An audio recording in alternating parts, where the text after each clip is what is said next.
3 minute. আসসালামু আলাইকুম ওয়া রাহমাতুল্লাহি ওয়া বারাকাতুহু।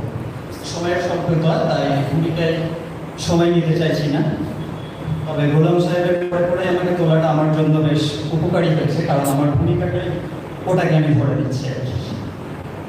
আসলে আমার যে বিষয়ে বলার বক্তব্য সেটা হচ্ছে, এতক্ষণ যে মানুষটার উপর তিনি কথা বললেন, মুজাদ্দেদ জামান পীর আবু বকর সিদ্দিকী ফুরফুরাবি রাহমাতুল্লাহ আলাইহি, ওই প্রসঙ্গে আমি বলবো এবং ওই প্রসঙ্গে আমি আমার আর্টিকেলটাকে সাজিয়েছি এবং আর্টিকেলের নাম নির্ধারণ করেছি মুজাদ্দেদ জামান আবু বকর সিদ্দিকী রাহমাতুল্লাহ আলাইহি, পূর্ব ভারতে ও ইসলামিক বিপ্লব। যে ভূমিকায় উনি যে কথা বলছিলেন সেটাকে আমি আরেকটু ক্লারিফিকেশন করার চেষ্টা করছি। 19বিংশ শতকের শেষার্ধে, বিংশ শতকের প্রথমার্ধে অবিভক্ত বঙ্গদেশের ফুরফুরা শরীফে জন্ম নেওয়া একজন ব্যক্তি কালের সন্দর্ভে হয়ে উঠেছিলেন একটি ইসলামিক বিপ্লবের নাম, যাকে কেন্দ্র করে তৎকালীন অবিভক্ত বঙ্গ মুসলমান পেয়েছিলেন একটি পূর্ণাঙ্গ ইসলামিক জীবন আদর্শ ও আধ্যাত্ম দর্শন, যার জীবন নামার পড়তে পড়তে ফুটে উঠেছিল শিক্ষা সংস্কার, কুসংস্কার দূরীকরণ, সমাজ ও জাতি গঠনে নানান জনহিতকর কাজ, বই পুস্তক জনজাগরণের মধ্যে নবজাগরণ সৃষ্টি করে তার এই প্রচার মিশন পরিচালনা করতে সচেষ্ট হয়েছিলেন।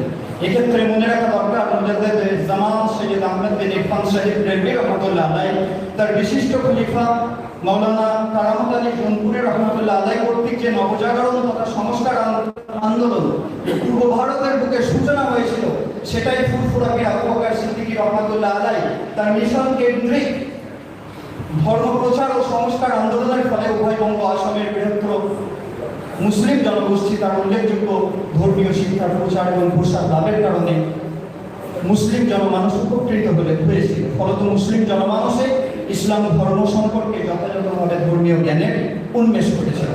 কয়েকটা পর্যায়ক্রমিক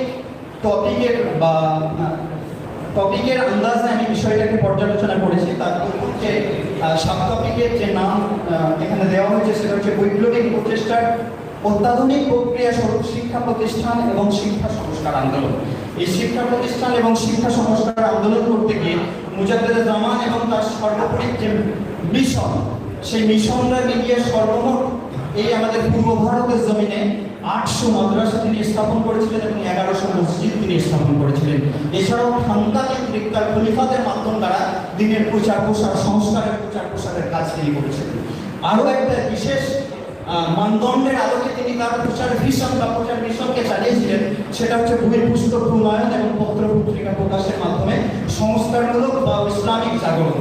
সেই জাগরণ করতে গিয়ে যে নথি আছে, সেই নথি অনুযায়ী আমরা পাচ্ছি তার সরাসরি পৃষ্ঠপোষকতায় তার লেখক গোষ্ঠীর মাধ্যম দ্বারা তিনি 234টার মতো কিতাব রচনা করিয়েছিলেন সরাসরি পৃষ্ঠপোষকতায়, আর পরোক্ষ পৃষ্ঠপোষকতায় প্রায় 2000-এর অধিক গ্রন্থের হদিস বা নজির আমাদের কাছে ডকুমেন্টারি হয়ে রয়েছে।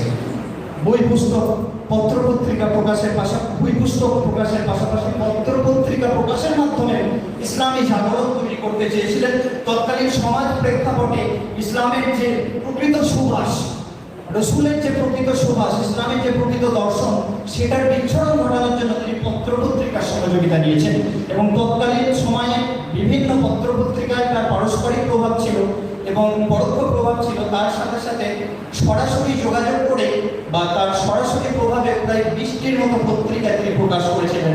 সেই সমস্ত পত্রিকার মধ্যে উল্লেখযোগ্য হচ্ছে ইসলাম প্রচার, মিহির ও সাধুকর, হাফেজ, সুলতান মাহমুদ ইত্যাদি ইত্যাদি। সময়ের স্বল্পতার কারণে একেবারে শেষ অংশে আমি চলে আসছি। স্পষ্টভাবে বলা যায় শাহ আবু বকর কেবল একজন ব্যক্তি নন, বরং পূর্ব ভারতের ইতিহাসে সামগ্রিক এক ইসলামিক বিপ্লবের নাম।